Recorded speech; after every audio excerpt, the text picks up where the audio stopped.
দুনিয়াতে থাকতে জান্নাতের সুসংবাদ প্রাপ্ত সাহাবীর সংখ্যা কত? ক 10 জন, খ 11 জন, গ 15 জন, ঘ 25 জন। আসসালামু আলাইকুম। দেখা যাক ইসলাম সম্পর্কে আপনার জ্ঞান কতটা। আর হ্যাঁ, শেষের প্রশ্নটা আপনার জন্য। চলুন তাহলে শুরু করা যাক।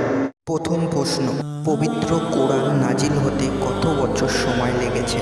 ক 21 বছর, খ 22 বছর, গ 23 বছর, ঘ 24 বছর।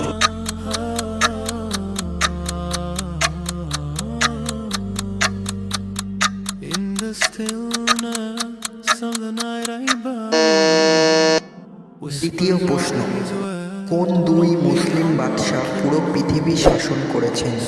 ক সুলাইমান আলাইহিসসালাম ও জুলকারনাইন, খ ইদ্রিস আলাইহিসসালাম ও সুলাইমান আলাইহিসসালাম, গ হারুনুর রশিদ ও সুলাইমান আলাইহিসসালাম, ঘ সুলাইমান আলাইহিসসালাম ও ইউসুফ আলাইহিসসালাম।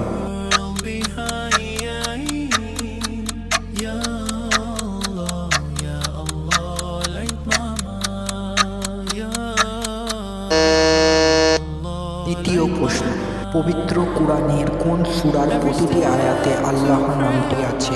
ক সূরা ইখলাস, খ সূরা আদ-দোহা, গ সূরা আন-নামল, ঘ সূরা মুজাদালা।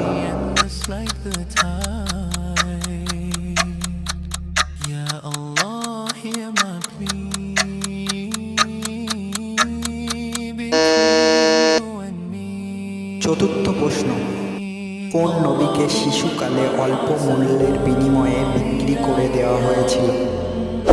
ক ইয়াকুব আলাইহিসসালাম, খ সুলাইমান আলাইহিসসালাম, গ ইউসুফ আলাইহিসসালাম, ঘ লূত আলাইহিসসালাম।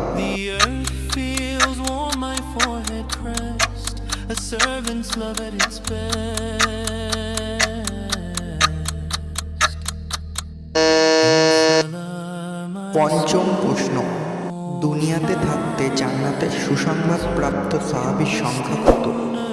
ক 10 জন, খ 11 জন, গ 15 জন, ঘ 25 জন।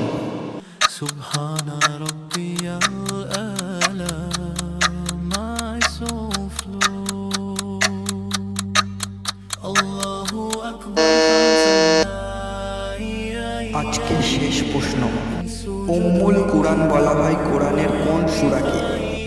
ক সূরা আল ইখলাস, খ সূরা আল বাকারা, গ সূরা ইব্রাহিম, ঘ সূরা ফাতিহা।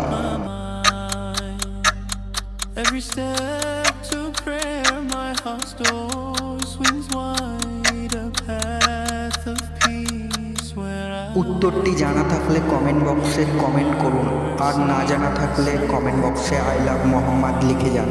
এই ধরনের ইসলামিক ভিডিও দেখার জন্য চ্যানেলটিকে সাবস্ক্রাইব করে নিন। ধন্যবাদ ভিডিওটি সম্পূর্ণ দেখার জন্য। খুদা হাফেজ। আল্লাহু আকবার।